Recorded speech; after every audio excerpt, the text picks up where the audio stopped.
Good morning, everyone. Welcome back to our weekly stock market update video. This is where we're doing analysis on the overall market, QQ, S&P 500, Bitcoin, as well as the Mag 7. So we're looking at technical supports and resistance and give us the most likely scenario where price is going to head through for these names.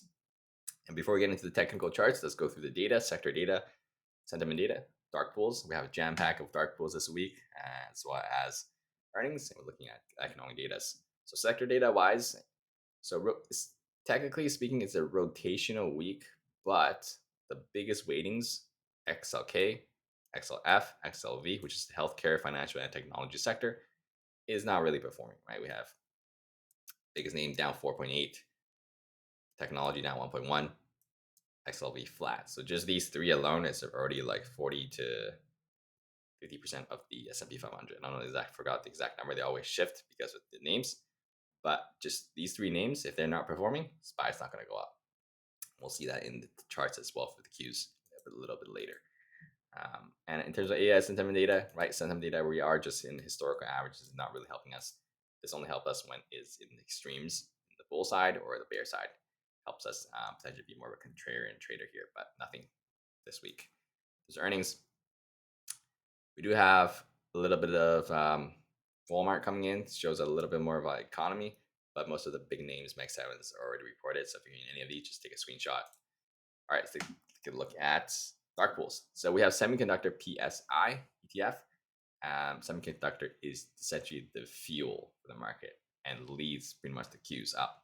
So if Semiconductor is starting to underperform, then Qs is going to drag the Qs down. So essentially we have number one largest print ever in this ETF printed here. Last time we got that was 2008. So I think that was the previous largest print. Now this one is the largest print. So it does make sense for a semiconductor to pull back a little bit, right? Cool things off a little bit, even on the monthly time frame and or the weekly time frame, because of how long it's been going up. So even a healthy pullback, 10, 20%, 10, 15-ish is still a healthy pullback at the moment. So be a little bit cautious. We are starting to trade a little bit below most of these prints. So keep an watch on it. All right, so VONG. So this is the Vanguard Russell 1000 growth names. It's got another one print here. We are trading below number one and number two print, as well as this cluster of 349s. This ETF essentially is pretty much the Mag 7s, right? You can look at it here. Nvidia, Apple, Microsoft, Amazon, Tesla, Meta, Google's are all in here, all the big names. You can see the weightings as well. So this, it's pretty much same chart as the Mag 7s. You can see we're trying to trade right below these supports. Let me go take a look at Mag 7s, right? Trying to trade all below this 62 support as well. So similar idea here. Mag 7s have a ton of dark pools here. We're starting to trade below here as well. So the mags start to break down, underperform. The Qs is going to start to look unhealthy. And PSQ, which we talked about 2 weeks ago, this number two print was the number one largest print. This is essentially PSQ, just the short, just usually shorting essentially the Qs. And this number one largest print coming here could just be that same person covering. We don't know that yet, or it could be him adding if the Q starts breaking down, right? It's breaking down right here and go lower. Start to finally break this sideways range, cracking the supports, right? We've been ping-ponging for a while. If it starts breaking lower, okay, that may be an add on this largest print here currently. So, or it could just be him taking profit. He shorted here, now he's taking profit here. So we'll see about that. And if it bounces, and chip chops around again, okay, that was probably him taking profit. Or it finally resolves higher, okay, then we know that was probably profit taking there. All right, so look at. Sorry, not yet. We're still looking. So Monday is a holiday, so no trading here. FOMC minutes on Wednesday. This is not the meeting. It's just the minutes coming out. And initial job claims and manufacturing data on Thursdays, and jam-packed data on Friday. So core PCE, GDP, and a couple of PMIs coming in. All right, let's get into charts. So for SPY, really not much to look at, right? Super clear support, triple top, quadruple top, quadruple bottom, right? We just have to see where that range is going to break. When I'm more interested in the Qs because the Qs lead the SPY, especially the Max 7s. And it is starting to not look as great um, because we're making lower highs, right? This is the first lower high, lower low, because daily down to confirm. And this is the second lower high here. So is this going to confirm head lower? And if we break this Friday's low and this prior week's is low, we're heading to 589 essentially. If we don't break 589, we bounce from there again. Okay, I guess market just really wants to just stay in range forever, right? So because we'll be trading between this 589, 590 zone and this 634 for let's say since September, right? So it's been like almost 5 months. And so when this range does break, it's going to create a lot of volatility and volume coming in because of how long it's been consolidating from there. Right? It's going to get a big move when we do break, whichever way it is. For now, it's starting to look a little bit like it wants to bear break because of the Max 7's weakening. We'll take a look at the Max 7's right after this, the charts. All right, let's look at Bitcoin. So Bitcoin here, follow through on that monthly bear flag here. And now it's following through. And now it's forming another bear flag over here. So as long as it doesn't get over the 0.382 box, this yellow box here is considered in a bear flag territory. And if it continues to chip chop around here, just flagging at the moment. That being said, we are seeing slightly relative strength here now.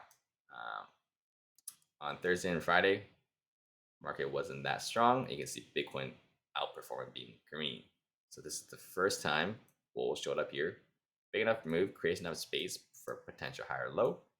And now we can have a potential higher high breaking above this high will confirm a daily uptrend. So it's been relative weakness since all the way up here. So been like 5 months of relative weakness, and it's finally shifted in the last couple of days to relative strength over here. So we'll have to see if that continues, right? Hitting a major demand zone is what shifts from relative weakness to relative strength, just like hitting a major supply zone shifts relative strength to weakness, right? So we are seeing signs of relative strength for a couple of days now. So we'll have to see if it continues that. Then the real test will be when market drops 5%. Can Bitcoin hold itself up in this level? That would signal to me this is true relative strength overall. All right. So Tesla here, really not doing that much, but still technically speaking in bear control. You are making lower highs and lower lows, right? That's downtrend, delete down to confirm. Lower high, another lower high here. Another lower high here, potentially. So this is a nice bounce. So this is the first chance for bulls to confirm the higher low, higher high, and back to their favorite, back to 451. Because we hit, like I said, hitting major supports is what shifts the strength. But that being said, bulls are not out of the woods because we're still making lower highs and lower lows, and we haven't broken above, real resistance yet. This 440 is pretty much where it's kind of rejecting here, right? 443 with 440 zone. Bears can still follow through at the moment. If this just goes lower, comes all the way back down, that's just another lower high being set. Confirm still, right? Still confirming their daily downtrends, following through again. So burdens on the bulls. They got to prove to us that this is their chance where they finally made enough space where they can confirm the higher low, give the trend back to their favor into an uptrend. If we can do that, then I'm looking back at 451. If the bears follow through, breaks below this 388 low, there's nothing really below us here between here and 353. So if we crack through this low, this triple bottom low, we're going to head straight to 358 and 366. This little zone right here. All right, Meta. All right, not a great look for bulls. Skip back literally everything from this bounce. Overall, big picture though, still trading in our tightening range. Support, sorry, resistance, resistance, resistance. April support, April's below support, support, support. So if it goes lower, I'm looking at 620. back to this major support zone. And it's probably just going to bounce from there, and then we're probably just going to chip chop a little bit here until the market decides its direction. Right? If the market gets a huge bear break, this is going to break this tiny range as well. Market making new all-time highs. Okay, this is going to come back up probably to 676, and then eventually chip chop in this tiny range. All right, Amazon. Not a great look, right? Broke our tiny range as well last week with the earnings 2 weeks ago, and now it's testing this 200 psychological support. See how this support is a major prior support right here. Gap up above that resistance, back test support, and off we go. So that level is pretty key there, especially as prior resistance as well. So if the 200 can hold, we can potentially look back up to this 221, which is prior major supports acting as resistance. See how we tried there for 2 days and then roll over. So we can hold this 200, we can come back and try it again. But this 200, if we just consolidate down here and then bear flags, breaks this 200, we're gonna straight fill this gap and probably look at 191. All right, Microsoft, still a bear as well. Most of these names are pretty bearish. That's why the Mag 7's ETF is starting to weaken, and that would drag the SPY down. That's right, Q's down, Q's and then the Q's would drag the SPY down. Microsoft pretty much give back everything, right? Fill this gap as well, which is what would happen to Amazon if the 200 breaks. It's going to fill this gap as well. We literally give back, 28% of this gain, and we just ticked it, right? We take the April's reaction high here. Bounce, bounce, reject, reject, reject, ticked it, and bounced. Even though we bounced, we aren't really making that much space. We almost get back all of it. So that's not really a great look, especially hitting major support. And we just can't even hold that. Hold this 2-day gain. So yeah. Overall, bear control still. If bears decide to just flag down here and continue to go like this, breaks this 400 level, we're gonna cut straight through into this structure. We can look being at 372. If it can hold here, which is showing demand here, you can see lower wicks for both days. So we're just seeing a little bit of demand here for Thursday and Friday. Then we can bounce here, and then we really need to break this high right here at 423 for it to confirm a daily uptrend for us to come back to 432. I don't see us going much lower unless the Q's actually bear breaks while we're flagging down there, and this breaks below the support, right, 590. Then there's a good chance where it breaks down and then bounces, stops everybody out, and then everybody piles in, right, and then it does that V-shape traps everyone in. So that's a scenario there to be looked for. That would be a good buy the dip opportunity for that V-shape. All right, let's look at Google. So I said Google is pretty much one of the only lead bulls out of the Mag 7s, and is looking great. But I mentioned this last week and a couple weeks ago, saying its gains, it's likely over, right? It's upside. There's not much upside left, right? Let's say it goes back up another like 5%. That's probably all it's got left. Set it over here, I set it over here, I set it over here, I set it over here, set it over here, right? It needs to pretty much consolidate on the monthly charts to cool things off a little bit, right? It's been holding up essentially almost the market overall with Apple, and that's why we've been chopping like this, right? We have Tesla, Meta, Amazon, all these guys going down. We have Google, Apple, Nvidia holding up, so it's not tanking, right? If all 7 of these are like tanking, like Microsoft, or give back everything like this, then the market would have been down already 10%. But because of these rotations between intra-sector rotations of these names, market's able to just chip chop, hold up. That being said, this is starting to run out of fuels. It's been running up for like a marathon, and it's just finishing, and then it needs to take a little bit of a break before it, let's say we consolidate like this before the next move up, right? So I wouldn't be surprised if we backtest this 286 and all the way to 254 as well. Potential for a longer term consolidation. And then we look for see if there's a setup after that.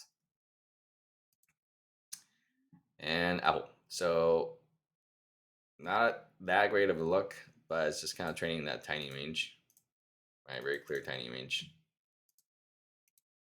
at the moment. Reject, reject, reject, support, support, support. So my prediction is probably just going to chip chop in this zone. Yeah, we'll have to see how it tests when it comes back down to 250. Really not that much support between here and here, right? This is literally like 1 day gap, so it was easy for the bears to flush through it. Same thing here, right? Not much support, not much support here. That's why from here to here is really easy to flush through. Now we're coming into a little bit of support, just a little bit, but still a little bit easy to flush through all the way to 250. There's a little bit more around 250 around here, 250 to 53. Short term wise, we are a little bit oversold, so I wouldn't be surprised to get a little bit of bounce, cool things off. Kind of just trading this range here. But overall, still much better than right Amazon or Microsoft, where it's literally trading down here.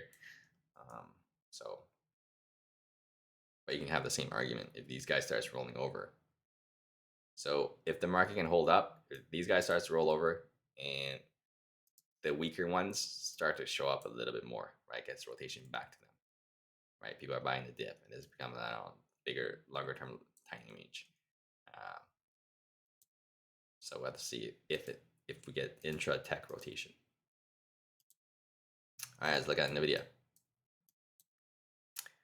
Similar idea. Nvidia, not much to talk about, to be honest. Still in that range that we've been looking at for many months. And essentially my flip the table, sorry, not flip the table, from the bear to bull to the bear is if this level breaks. Prior major supports, resistance, resistance, support, support, support, support, and similar idea here, right? This is almost running like a channel support, except this little pop over it kind of ruined it, but support, resistance, resistance, resistance, resistance, resistance, resistance, resistance, and we're kind of just, yeah. So we'll just wait till it resolves itself, right? If this gets a major bear break through these levels, that's when the market is going to tank, right? This is literally, this guy is the biggest name in the semiconductor sector. If the semiconductor sector starts rolling over with Nvidia, market's going to get in a bear break. So keep my watch on when this channel does break. It's going to be a very significant move here. So yeah, if you like, share, subscribe, and comment if you guys got any questions, as well as I'll be doing the commodities update tomorrow for natural gas, oil, US dollar, gold, and silver. So check that out and subscribe. I do these every week with the notification icon, or the bell icon. Yeah, have a great rest of you guys' weekend. Take care.